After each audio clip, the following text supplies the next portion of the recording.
Today at 2 on Local 4. Well, as we speak, Apple and its CEO Tim Cook are unveiling the company's newest products and software developments at its annual Worldwide Developers Conference. Now, this is a key event for the company to essentially drum up excitement for consumers, but it does come at a pretty turbulent time for Apple as it faces looming tariffs, a sinking stock, and some underperforming product sales. Morning News Now co-anchor Savannah Sellers joins me with more. Savannah, what have we learned thus far?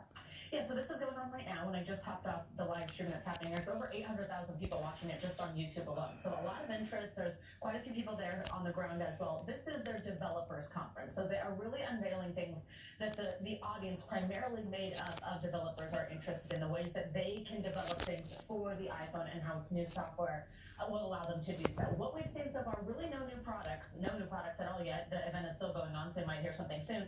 But we're hearing a lot about these upgrades that they've made to their iOS. They say this is the biggest redesign they've done in about a decade. Some of the new features you see right along the bottom right there of the screen, it's showing things. See that clock? That's another example. Things just are going to look a little bit different. It's something that they're calling liquid glass. It's kind of like each thing looks clear. You can also turn all the apps black or clear like that. So just some things that you're a user of an iPhone that could look a little bit different. You know, it's always fun when there's a new feature. You can play around with it. Nothing super substantial there. They are making some changes to camera where it's going to be a little bit easier when you go in. Have you ever been like, how do I turn the flash on? Or what are all these, you swipe accidentally to portrait mode and that's not what you wanted. They're going to simplify all that, make it a little bit easier to use. Okay. They're also going to be able to combine some emojis. So if I say I want an emoji that looks like Morgan and I want to make it a sinner, I can turn Morgan into a little emoji. Holding on like that. You don't like that.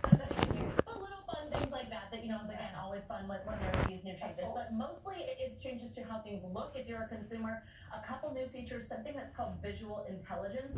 It basically means you could, let's say you're scrolling through X. You could screenshot and immediately use that screenshot to then search. That's called visual intelligence. And maybe there's a picture of a jacket. Somebody's wearing a jacket you like. You can immediately buy that online. The thing though about those features that's kind of interesting, Morgan, is it's actually almost kind of highlighting that Apple's behind in some ways, because some of these things that they're unveiling as these new features, which do sound pretty cool, you can already do on things like Google's Gemini and other apps, things like that. But mostly that's where we're at right now. The naming convention has changed for the software, but not a ton of impact so far for the consumer. Okay, so there's some nuanced things that may change the experience. I have to ask a hard question. I mean, Trump has really threatened with 25% tariffs. That's a big deal, and would ostensibly affect what he's able to import the cost of the exchange. That's right, and that has noticeably not been brought up today. Actually, hasn't said anything. It has not been brought up at all. No, it's actually, so far, this is since the pandemic times Apple has done this. It's actually a pre-recorded whole presentation. Tim Cook was at the top a little bit. This is kind of a fun little thing they did. He started by touting their F1 film that's coming to Apple TV soon that is going to